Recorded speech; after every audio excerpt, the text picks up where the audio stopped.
here's what we're going to do. Oops. Sorry. Yeah, it's okay. No, it's going to do. I am going to give a statement. President Uribe will give a statement. I will call upon an American journalist. The President will call upon a Colombian journalist. I will then call upon another American journalist. The President will call upon a Colombian journalist, and then you all will leave. Mr. President, welcome to the Oval Office. It is my honor to welcome this good man, this friend of freedom, to the Oval Office. I have been incredibly impressed by his vision for a peaceful Colombia and a prosperous Colombia. He's a man who told the people of his country that he would work to eradicate terrorism, narco-trafficking. The Colombian people believe him, and so do I. And today I want to affirm our country's strong desire to help the Colombian government and the Colombian people prosper and to live in freedom. I appreciate his leadership. I appreciate his strength of character. I appreciate his clear vision. So, Mr. President, bienvenidos a la Oval Office, aquí en la Casa Blanca. Muchas gracias, Presidente. Mil gracias por su bienvenida, por su apoyo. Nosotros apreciamos inmensamente el apoyo de los Estados Unidos para preservar nuestros valores democráticos, para fortalecerlos. Usted y su país son un aliado esencial en nuestra lucha contra el terrorismo. Usted, señor Presidente, le ha dado al mundo un valioso ejemplo de determinación para luchar contra los enemigos de la paz, para derrotar el terrorismo. Usted lo ha hecho sin ambigüedades y eso merece nuestro aplauso y nuestra gratitud. Thank you, sir. Would you like that translated in English?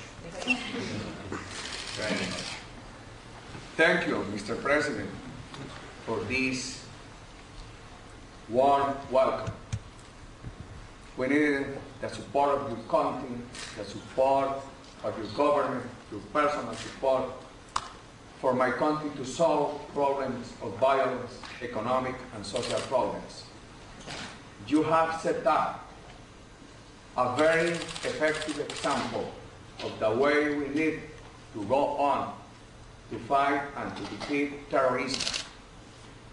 We are in necessity to have allies such as you and your government for Colombians to restore law and order, for Colombians to restore a way of creating employment, of improving our standard of living.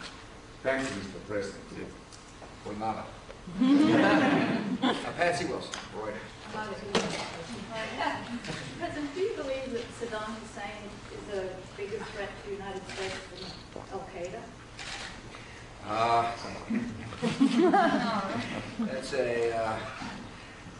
That is a interesting question. I'm trying to think of something humorous to say, but I can't when I think about Al-Qaeda and Saddam Hussein. They're both risks. They're both dangerous. The difference, of course, is that Al-Qaeda likes to hijack governments. Saddam Hussein is a dictator of a government. Al-Qaeda hides, Saddam doesn't. But the danger is that they work in concert. The danger is that Al-Qaeda becomes an extension of Saddam's madness and his hatred and his capacity to extend weapons of mass destruction around the world. Both of them need to be dealt with. The war on terror, you can't distinguish between Al-Qaeda and Saddam when you talk about the war on terror. And so it's a comparison that is, I can't make because I can't distinguish between the two because they're both equally as bad and equally as evil and equally as destructive. Question from a Colombian reporter? Go on, please. Mr. President, Bush, Yes.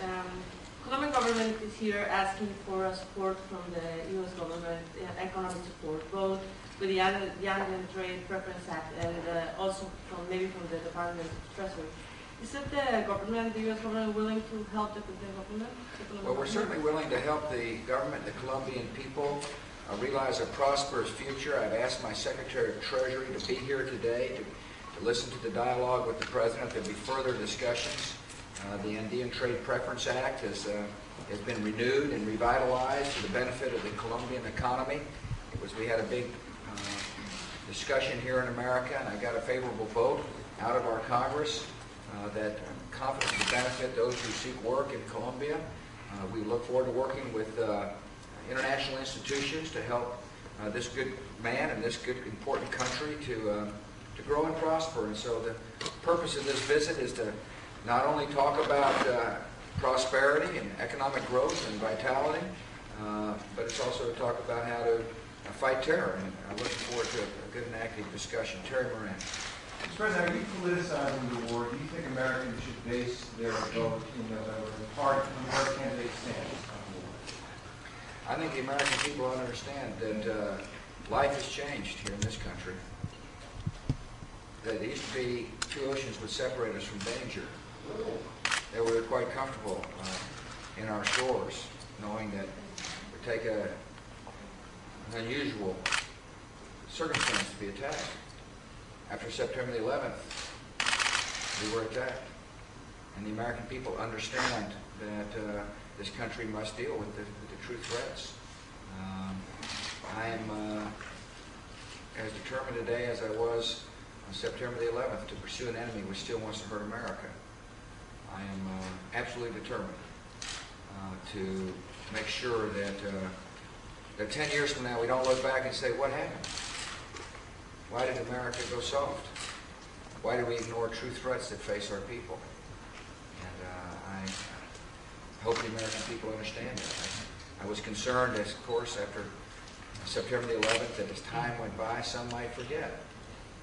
Some might forget the true threats. Of course, I'm reminded that every day when I come here to the Oval Office, that we face true threats. And Terry, my job is to protect the American people. It's my most important job, most important assignment I have, and I will continue to do that regardless of the season.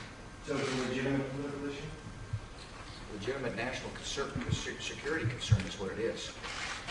You may try to politicize it.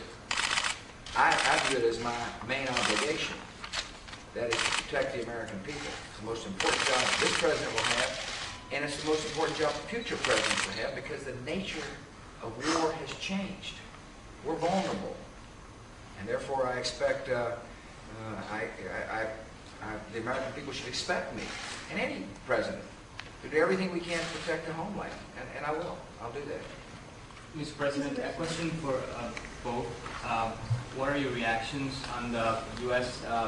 extradition request of Colombian paramilitary leader Carlos Castaño?